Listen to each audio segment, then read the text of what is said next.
নমস্কার বন্ধুরা, সকলকে স্বাগত সৌমস ইউটিউব চ্যানেলে দিল্লি দুর্গাপুজো পরিক্রমা 2025-এ। তো আজকে সেই এপিসোডের মুহূর্ত যেটার জন্য কিন্তু আপনারা এতদিন ধরে অপেক্ষা করেছেন, যেদিন থেকে দিল্লি ট্রেনে উঠেছিলাম। তো আজকে মুহূর্তের এই অপেক্ষার অবসান ঘটিয়ে আমি দুজন মানুষকে আমার পাশে পেয়ে গেছি, যাদের মধ্যে একজন কিন্তু কলকাতা থেকে এসেছেন এবং আরেকজন কিন্তু প্রায় দীর্ঘ কত বছর তার বলা যায় 50 বছরের ওপর, অর্থাৎ অর্ধেক জীবন কিন্তু সে কাটিয়ে ফেলেছে তার দিল্লি জীবনে। তো চলুন আমি প্রথমে যে বাঙালি তাকেই জিজ্ঞেস করি যে কলকাতার যে পুজো, অর্থাৎ কলকাতা দুর্গাপুজো, যেটা ফেমাস দুর্গাপুজো হোল ওয়ার্ল্ডে, যে সারা রাত ধরে এরকম আর্ট, ওপেন আর্ট কিন্তু কোথাও হয় না। তার কারণ হচ্ছে, ওপেন আর্ট কেন বলা হচ্ছে, তার কারণ হচ্ছে কোনো মানুষ অসপাতার প্যান্ডেল বানিয়ে ফেলবে না। এই যেমন আমার পিছনে একটা সুন্দর প্যান্ডেল দেখছেন, যেটার নাম আমি দেখাবো ডিস্টেন্ট অ্যাপার্টমেন্ট দুর্গার সব লেখা, কিন্তু প্যান্ডেলের থিম হচ্ছে রয়্যাল অ্যালবার্ট হল।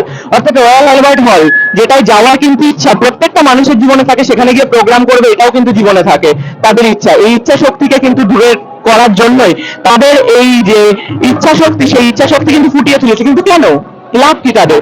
তার কারণ হচ্ছে দুর্গাপুজো এমন একটা ওপেন আর্ট যেটা কিন্তু সারা রাত ধরে কলকাতাবাসী সকলে সারা দিন রাত ধরে এক করে কিন্তু কোনো বিরক্তি প্রকাশের না করে কিন্তু তারা দেখে। তো চলুন কথা না বাড়িয়ে শুরু করছি। আপনার নামটা প্রথমে জেনে নেবো। আমার নাম হচ্ছে বিশ্বজিৎ মন্ডল। আচ্ছা, আপনি কলকাতায় কত বছরের বাসিন্দা ছিলেন? আমি আচ্ছা, 97 আচ্ছা, এখানে কতদিনের, কত বছরের বাসিন্দা? এখানে 30 ইয়ার্স। আচ্ছা, তো কলকাতায় পুজো আপনি কাটিয়েছেন বিগত অনেক বছর। কলকাতায় কাটিয়েছি, তখন যে বয়স ছিল সেই বয়সে তখন ভাবে সেভাবে বুঝতে পারতাম না। আর তখনকার পুজো আকাশ পাতাল পার্থক্য। তো আমরা কলকাতাতে না থাকলেও আমরা দিল্লিতে থেকেছি, কলকাতার সেই পুজোটা আমরা উপভোগ করতে পারি। আমরা কলকাতায় যেতে পারি না, কিন্তু কলকাতা থেকে আমরা দিল্লিতে নিয়ে আসার চেষ্টা করি, এটাই হচ্ছে মেন আর কি। আর সেখানে আমাদের যে সোসাইটি ইস্টার্ন অ্যাপার্টমেন্ট, এখানে আমাদের হচ্ছে 90% হচ্ছে নন বেঙ্গলি, বাঙালি খুব কম। সেই জন্য আমাদের থেকে বেশি আনন্দ কিন্তু এরা করে। আমরা কি করি, আমরা অ্যারেঞ্জমেন্টটা করি, আনন্দটা এদের নিতেই পারছেন। তো আমরা এটাকে আপনার প্রবাসী বাঙালি বলতে পারেন এক হিসাবে। কলকাতার পুজোটাকে আপনি কতটা মিস করেন? যতই ছোট দেখুন না কেন, কতটা মিস করেন? দেখুন ভাই, মিস তো অনেক করি, কিন্তু সম্ভব হয় না সেখানে যাওয়াটা, কলকাতাতে যাবো পুজোটাকে করবো, সেটা সময় হয় না। এখানে নিয়ে আসার চেষ্টা করি যে আমরা কলকাতাটাকে এখানে নিয়ে আসি, বাস এইটুকুনি আর কি। আমরা 5-6টা দিন একসঙ্গে সবাই মিলে মিশে আনন্দ কাটে, খুব ভালো লাগে। সেই কথাই আছে, ধর্ম যার যার, উৎসব কিন্তু সবার। সেই কথাকেই এনারা কিন্তু মাথায় রেখেছেন এবং 90% বাঙালি থাকা সত্ত্বেও কিন্তু এনারা প্রত্যেক বছরের ন্যায় এবছরে পুজো অ্যারেঞ্জমেন্ট করেছেন এবং খুব সুন্দরভাবে সেটা আয়োজন করেছেন। অলরেডি আপনারা এনাদের যে প্যান্ডেল, সেটা শর্টস ভিডিও এবং বড় ভিডিওর মাধ্যমে কিন্তু দেখে ফেলেছে। অবশ্যই আমাদের এই পুজোটা আজকে পুরনো পুজো, এটা 28 পুজো। এটা আমাদের এই পুজোতে বাপি লেহরি, উষা উত্তর, পবনদীপ, অভিনিমা কাঞ্জিলাল, মতন খুব ফেমাস লোকেরা এখানে এসে পারফরমেন্স করেছে আজ। আর আমরা চেষ্টা করি সবসময় ইন্ডিয়ান আইডল থেকে নিয়ে এসে তাদের সঙ্গে কাজ করেন। আর আমাদের সোসাইটিতে প্রচুর আর্টিস্ট। আমরা যদি প্রোগ্রাম করতে যাই, কম করে আমাদের 4 থেকে 5 দিন দরকার হচ্ছে সোসাইটির বাচ্চাদের নিয়ে প্রোগ্রাম করার জন্য। তো খুব ভালো, খুব ভালো। তো খুব সুন্দরভাবে কিন্তু এনারা আয়োজন করে, সবাইকে নিয়ে মিলেমিশে কিন্তু তারা কাজটা করতে চান। তো চলুন এবার জেনে নেব, বিগত 50 বছর, অর্থাৎ অর্ধেক জীবন তার কিন্তু এই দিল্লিতে কাটিয়েছেন, দিল্লির মাটিতে। তো তার থেকে জিজ্ঞেস করবো যে কলকাতার পুজো দেখতে সে কতটা এক্সাইটেড। তো এটাই হচ্ছে তার কাছে আমার প্রশ্ন। আপনার নামটা যদি বলেন। আমার নাম জয়েশ সরকার। আমি এখানটায় লাস্ট 5 বছর ধরে দিল্লি এনসিআর রয়েছি। 2-3 বছর আমি কি কলকাতাও পুজো দেখে এসেছি। বিশ্বজিৎ দাও বললেন যে আমরা এখানটায় রয়্যাল অ্যালবার্ট হল বানিয়েছি, কলকাতা দেখতে পাই।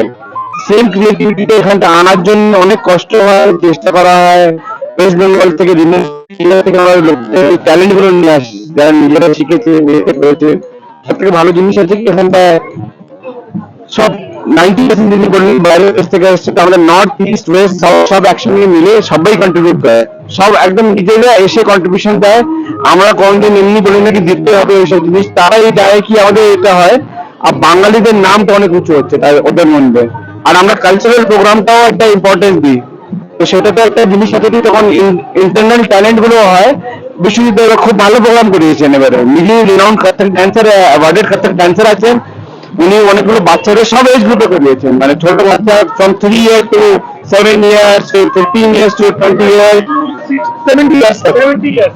দেখুন আপনাদের মতন আসুন, আমাদের স্কুলে এসে দেখে যাচ্ছি, কষ্ট করে চালাচ্ছি, ওখান থেকে ভালোই হবে। একবার সবাইকে আমি আমন্ত্রিত করছি, একবার এখানে দেখে যান একটু পুজোটা। চান্স হলে দিল্লিতে বেস্ট পূজা প্যান্ডেল না হলে অনেকটাও কাছে আছি আমরা। আপনি ক্রাউড দেখতে পাচ্ছেন কতগুলো সবাই এসছে। তবে একটা কথা বলতে চাই যে এটা আমার প্রথম বছর ইস্টার্ন অ্যাপার্টমেন্টে না, এর আগে অলরেডি 2 বছর আগে প্রচুর মানুষের নিজেদের মন থেকে উঠে এসেছিল একটা প্রশ্ন, আমার ইউটিউব চ্যানেল তখন সবে সবে চলছে, যে কলকাতার বাইরেও কি সেম ভাবে পুজো হয় বা সেখানেও কি সেম মূর্তি। তো এই ক্রাউডনেসটা নিয়ে আমি অরুণিতা কাঞ্জিলাল যেটা বললেন একটু আগে স্যার, তো সেই অরুণিতা কাঞ্জিলালের প্রোগ্রামটা কিন্তু আমি কভার করেছিলাম। তো সেই ক্ষেত্রে কিন্তু আমি 2 বছর আগে এবং 2 বছর বাদে আবার কিন্তু আমি ফিরে এসেছি আপনাদের চাহিদার জন্য ইস্টার্ন অ্যাপার্টমেন্টে। তো এই হচ্ছে দুজনের সাথেই কথা বললাম, খুব ভালো লাগলো আমার। তো দুজনের হয়েই মানে দুজনে অলরেডি আপনাদের আমন্ত্রণ করেছেন এবছর, দেখুন নবমীর রাত অলরেডি, আর টাইম যদি আমরা দেখি 10টা বাজতে যাচ্ছে। এখন তো আর আমি বলবো না ট্রেনের টিকিট কেটে আপনারা আসুন, তার কারণ এখানে কিন্তু আমাদের মতন কার্নিভেল বা সেই জিনিসগুলো এখনো এগোয়নি। তবে আশা রাখছি এগোবে, তার কারণ এখন কিন্তু দুর্গাপূজা শুধু বাংলার বুকে নয়, এটা ইউনেস্কো অ্যাওয়ার্ড প্রাপ্ত হয়ে উঠেছে। আপনারা সকলেই জানেন, কারণ ইউনেস্কো অ্যাওয়ার্ড প্রাপ্ত যে লাইভ, সেই লাইভের কিন্তু যে র্যালি, সেটা কিন্তু আমি বিগত অনেক বছর আগে যখন প্রথম বছর আমাদের পশ্চিমবঙ্গের মুখ্যমন্ত্রী মমতা ব্যানার্জি আয়োজন করেছিলেন, তখন কিন্তু আমরা তাতেও লাইভ করেছিলাম আমাদের অফিসিয়াল ফেসবুক পেজ এবং পার্সোনাল ফেসবুক অ্যাকাউন্ট থেকে। তো খুব ভালো লাগলো, অসংখ্য ধন্যবাদ। এভাবে আপনারা পুজো চালিয়ে যান। Thank you. মানে আমার সাবস্ক্রাইবার বন্ধুদের জন্য যদি আপনাদের তরফে কিছু বলার থাকে। Thank you. আমি মা দুর্গার কাছে এটাই আশীর্বাদ করব, তোমার চ্যানেল অনেক অনেক আগে যাক, তোমরাও ভালো নাম করো, আর প্রত্যেক বছর আসো আমাদের এই পূজাটাকে সবার সামনে তুলে ধরার জন্য। দিল্লির পুজো কলকাতার বাঙালিরাও দেখুক যে আমরা দিল্লিতে থেকে কলকাতাটাকে এখানে এনে আমরা আনন্দ করি। বাংলার ঐতিহ্যকে কিন্তু ফুটিয়ে তুলি। আমি ইস্টার্ন অ্যাপার্টমেন্টে যখন ভিডিও ছাড়ি এবছরের কথা, হয়তো ভিডিওটা লং হচ্ছে, অনেকেই দেখবেন, কিন্তু অন্য থাকবো শেষ অব্দি দেখার জন্য। কারণ হচ্ছে একজন কমেন্টও করে, ফার্স্ট কমেন্ট করে যে বাড়ি বসে দিল্লির পুজো দেখা হয়ে গেল, সেটা কিন্তু তার কাছে একটা বড় প্রাপ্তি। যদি আমি ধরি কিন্তু অনেক বয়স বাড়ে, এটা করাই আমার, তার কারণ এরকম ঘুরে ঘুরে কলকাতার পুজো ফিরে বাইরে কেন যাচ্ছি কলকাতা ব্লগার হয়ে, তার কারণটাই হচ্ছে যে ওখানের মানুষ যারা বয়স্ক, যাদের জন্য আমি কলকাতার পুজো সবার সামনে তুলছি, সেরকমই বাইরেও কিরকম করে পুজো হয় তারা যেন বাড়ি বসেই সেটা উপভোগ করতে পারে। ওয়েলকাম। আর আপনাদের মাতৃ প্রতিমা শুনেছিলাম নদিয়ার কোন মৃৎশিল্পী বানিয়েছেন, এটা কি সত্যি? আমাদের সুরুতুল্লাহ আমাদের বানিয়েছে, ওখান থেকে এসছেন, উনি 8টা মূর্তি বানাতেন, এবার উনিও চেষ্টা করছি, ওখান থেকে আমি সুরুতুল্লাহ আছে মন্দির থেকে তারা প্যান্ডেল বানিয়েছে, তো আমরা সবগুলো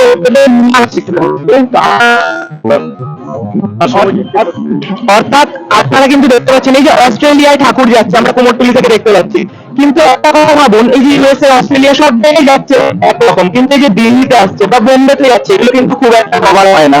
তো সেই খবরটা নিয়ে আপনাদের সামনে তুলে ধরার চেষ্টা, আমি সৌম্যজিৎ, আপনাদের প্রিয় কলকাতা ব্লগার, আজ এসে পৌঁছেছি দিল্লিতে, এবং চেষ্টা করবো আরো বছরের পর বছর আরো এদের ভ্যারাইটিস যে প্যান্ডেল, যেমন বড়লবাগে গেছি অলরেডি দেখেছেন, এবং বিভিন্ন যে মানে অ্যাপার্টমেন্ট, সেগুলো যাওয়ার চেষ্টা করছি, যতটা পারছি কভার করছি, চিত্তরঞ্জন পার্ক সহ বিভিন্ন জায়গায়।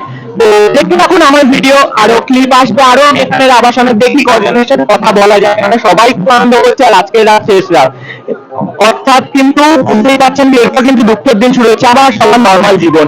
তো দাদা কিছু বলতে চান? খ্রিস্টান দুর্গা পূজা সমিতির পক্ষ থেকে তোমার উজ্জ্বল ভবিষ্যৎ কামনা করি, আরো বড় হও, তোমার সাবস্ক্রাইব বাড়ে, এন্ড তুমি প্রত্যেক বছর আমাদের পুজোটাকে সুন্দর সামনে তুলে দাও, ঠিক আছে?